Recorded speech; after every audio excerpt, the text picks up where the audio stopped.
I'm back with a haircut and a Millennium Falcon tie for more William James in The Will to Believe and Other Essays in Popular Philosophy. We're now in the third essay, The Sentiment of Rationality, which opens as follows.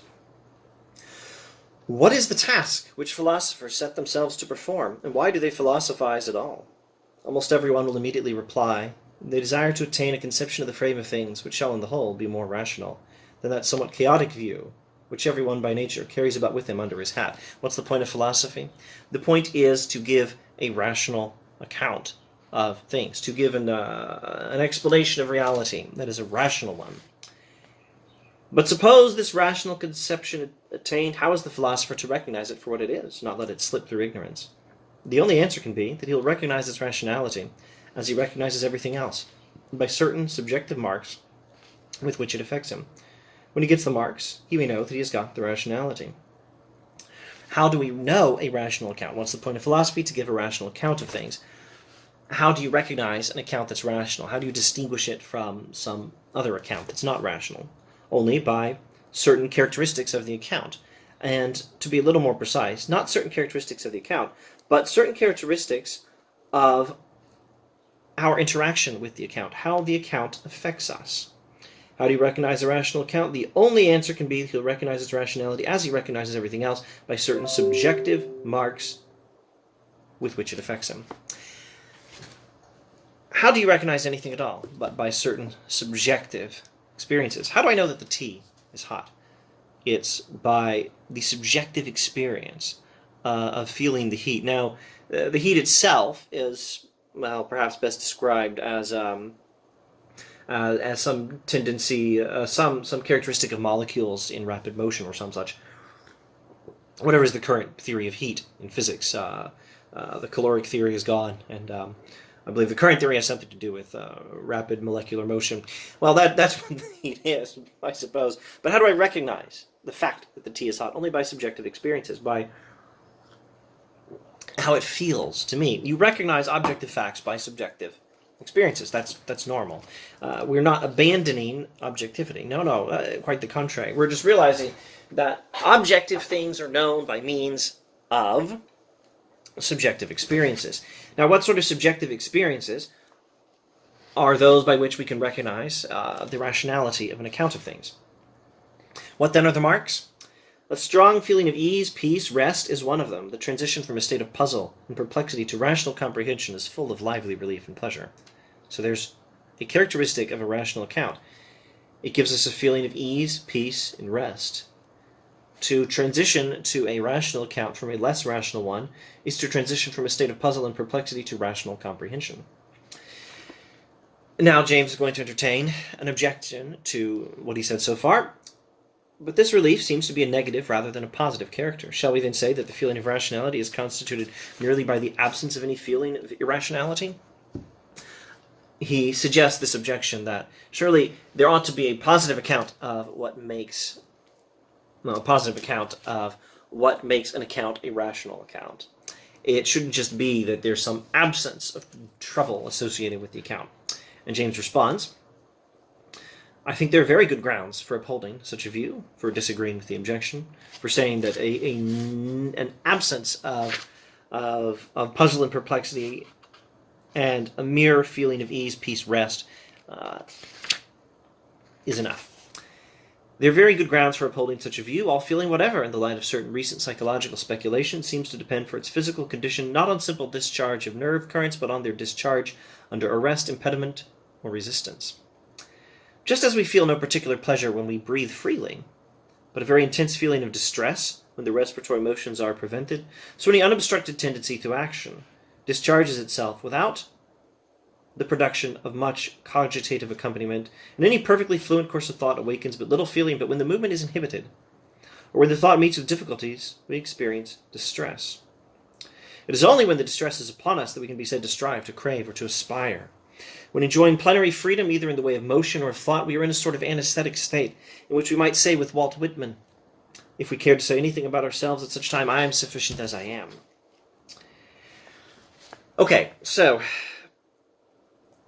James is a psychologist. His book, The Principles of Psychology, is a classic in the history of psychology. I think you could classify him as one of the founders of modern psychology. Okay, James says, drawing on the best psychology currently available to us. Oh, yeah, if anyone's unclear on what is currently available to us in James' context, this is 1879, 1880, a reprint of an essay.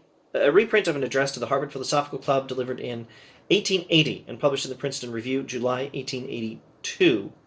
Although there was a precursor to at least part of this in an article printed in Mind for July 1879, so 1870s, 1880s.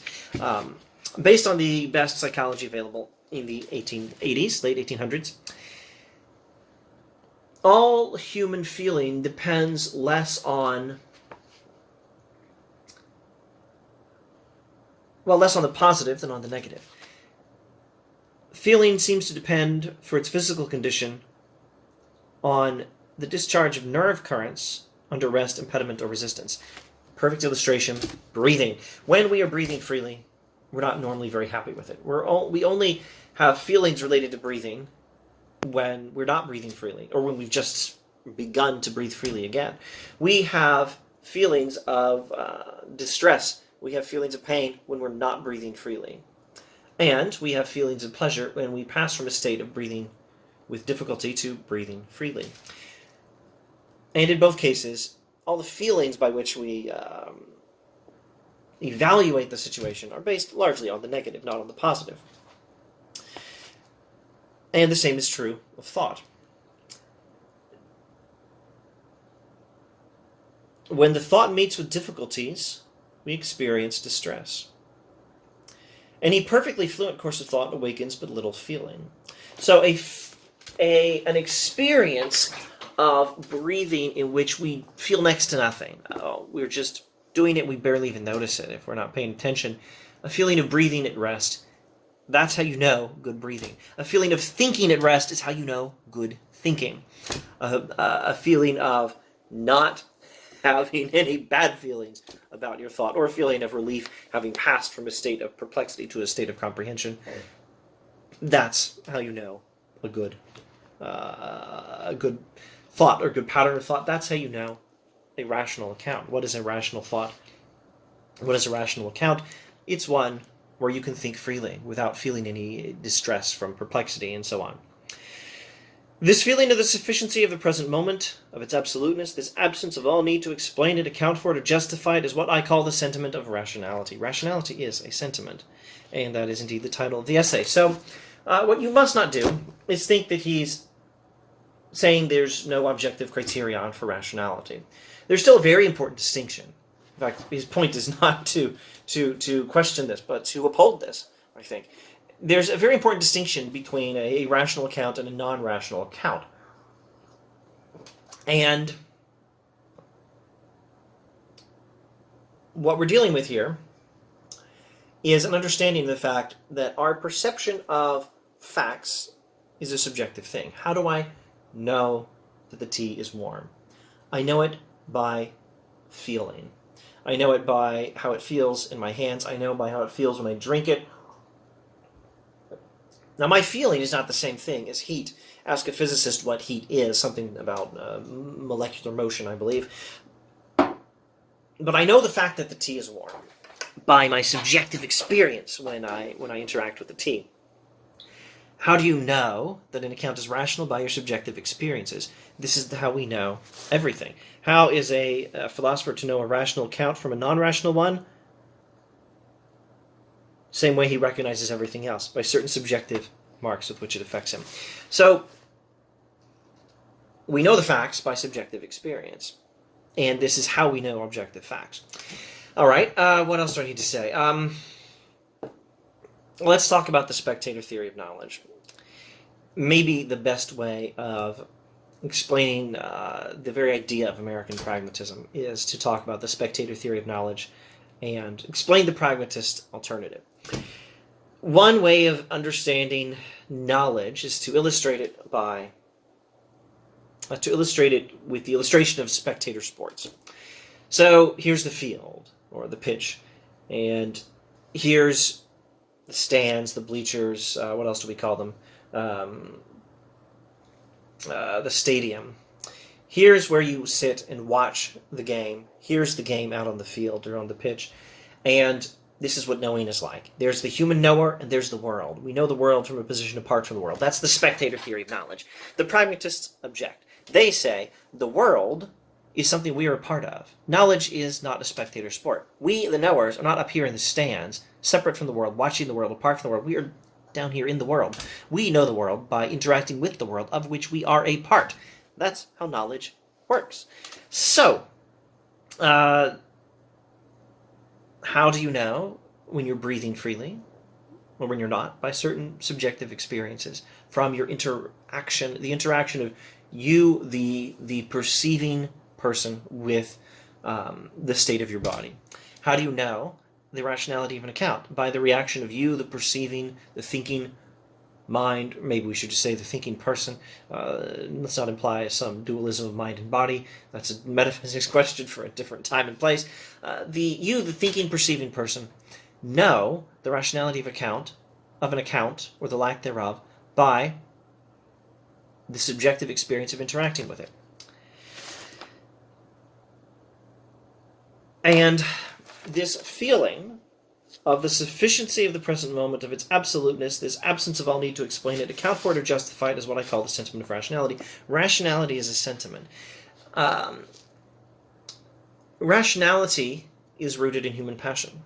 And this is, once again, not a denial of rationality, not a statement that reason is all subjectivity or anything like that. It's a statement that rationality has roots in human passions, or the objective aspect of a rational account of things is known subjectively. And how do we know it? Well, largely by means of human passions. Same way we know everything else. I know the warmth of the tea by how it feels to me, by my subjective experience. And I know the quality of the tea by my passion, my enjoyment of the tea. And the recognition of good tea, specifically in this case, iron Buddha. The recognition of a good cup of iron Buddha tea is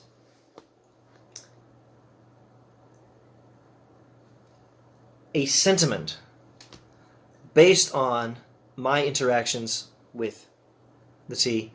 We're not denying fact. No, we're upholding fact. We're just understanding that fact is known by experience with fact. And my experience with the tea is how I know about the tea. And my experience with a rational account is how I know it as a rational account. And the knowing of it is understood as a feeling of sufficiency of the present moment, a feeling of ease, peace, rest, having passed from a state of puzzle and perplexity to rational comprehension, an absence of any further need to explain things, to account for things, to justify things. That is the sentiment of rationality. Rationality has for its foundation certain human passions by which we evaluate things through our experiences with them, and in this case, evaluating accounts of reality by means of our experience with those accounts. Whatever modes of conceiving the cosmos facilitate... Oh, let's rewind one sentence. As soon, in short, as we are enabled from any cause whatever to think with perfect fluency, the thing we think of seems to us rational. The sentiment of rationality is the state of being at rest with our understanding of reality. And this state of being at rest is a state in which our ideas enable us to think with perfect fluency. Thought becomes unobstructed. Thought is free. Thought does not meet with difficulties. Thought is fluent.